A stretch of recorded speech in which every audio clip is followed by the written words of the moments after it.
जय गुरु जी। माघ महात्म 7वां अध्याय।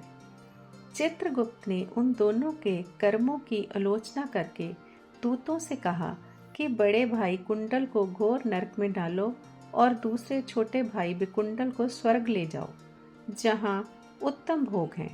तब एक दूत तो कुंडल को नरक में फेंकने के लिए गया और दूसरा दूत बड़ी नम्रता से कहने लगा कि हे विकुंडल, चलो, तुम अपने अच्छे कर्मों से स्वर्ग को प्राप्त होकर अनेक प्रकार के भोगों को भोगो।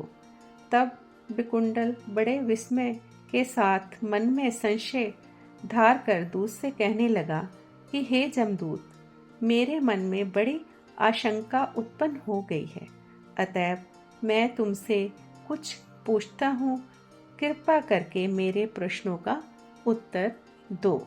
हम दोनों भाई एक ही कुल में उत्पन्न हुए, एक जैसे ही कर्म करते रहे। दोनों भाइयों ने कभी कोई शुभ कार्य नहीं किया, फिर एक को नरक क्यों प्राप्त हुआ?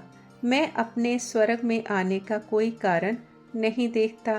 तब जमदूत कहने लगा कि हे विकुंडल, माता पिता पुत्र पत्नी भाई बहन से सब संबंध जन्म के कारण होते हैं और जन्म कर्म के भोगने के लिए ही प्राप्त होता है। जिस प्रकार एक वृक्ष पर अनेक पक्षियों का आगमन होता है, उसी तरह इस संसार में पुत्र भाई माता पिता का भी संगम होता है। इनमें से जो जैसे जैसे कर्म करता है वैसे ही फल भोगता है।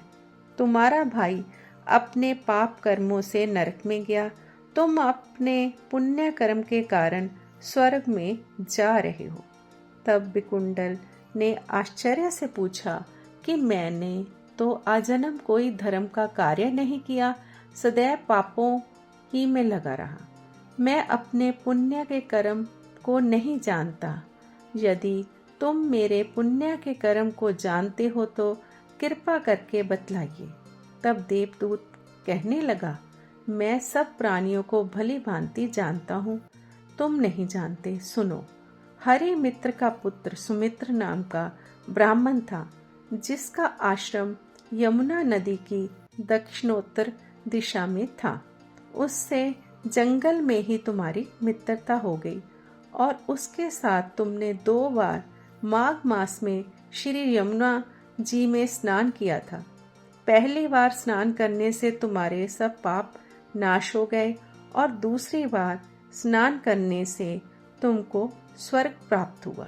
सो हे वैश्येश्वर, तुमने 2 बार माघ मास में स्नान किया, इसी के पुण्य के फल से तुमको स्वर्ग और तुम्हारे भाई को नरक मिला।